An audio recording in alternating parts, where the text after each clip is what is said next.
ఆంధ్రప్రదేశ్లో పవన్ కళ్యాణ్ గారు, deputy CM Pawan Kalyan గారు పరిపాలన ఎలా ఉందన్న? ఆయన డిప్యూటీ సీఎం అయ్యాక చాలా గ్రౌండ్ లెవెల్లో వర్క్ చేస్తున్నారు, ఆ విషయం అయితే అర్థమవుతుంది. సో వాళ్ళు వర్క్ ప్రాసెస్ అంటే ఇప్పుడు గెలిచి ఎలక్షన్ అయిపోయి కూడా ఒక 6 months ఏమవుతుంది నాకు తెలిసి.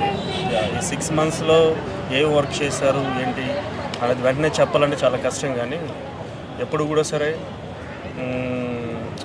స్టేట్ మొత్తంలో మేబీ ఆ చేంజెస్ కనిపించాలంటే కొంచెం టైం అయితే పడుతుంది. ఓకే, గతంలో జరిగిన పరిపాలనకి ఇప్పుడు పవన్ కళ్యాణ్ గారు పొత్తుతో ఎంటర్ అయిన తర్వాత జరుగుతున్నటువంటి పరిపాలనకి తేడా ఏమన్నా గమనించారా మీరు? అంటే అంతకుముందు ఒకళ్ళే పరిపాలించేవాళ్ళు, ఇప్పుడు కూటమి పరిపాలన కాబట్టి ఏముందిలే లైట్ ఉంటుంది, ఇప్పుడు ఆ లైట్ లేదు.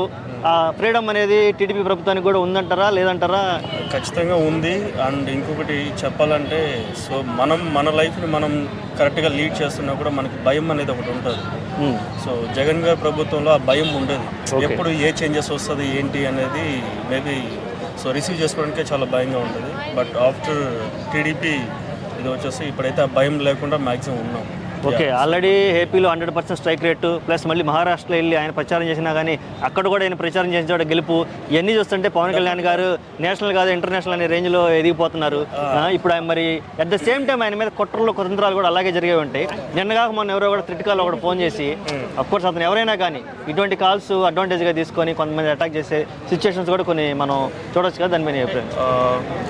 ఫస్ట్ వచ్చేసి హానెస్ట్గా వర్క్ చేసే పర్సన్ పవన్ కళ్యాణ్ గారు తెలుసు. యాజ్ ఎ పొలిటీషియన్గా మనం చూస్తూనే ఉన్నాం.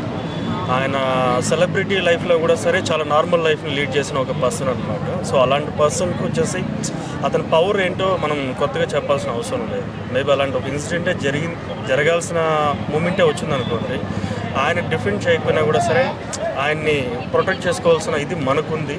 యాజ్ ఏ పర్సన్ అంటే ఏపీ పర్సన్గా వచ్చేసి మేబీ ఆయన మనం ప్రొటెక్ట్ చేసుకోవాలి. అలాంటి పరిస్థితి అయితే మోస్ట్లీ రాదనేది నా ఫీలింగ్ అనమాట.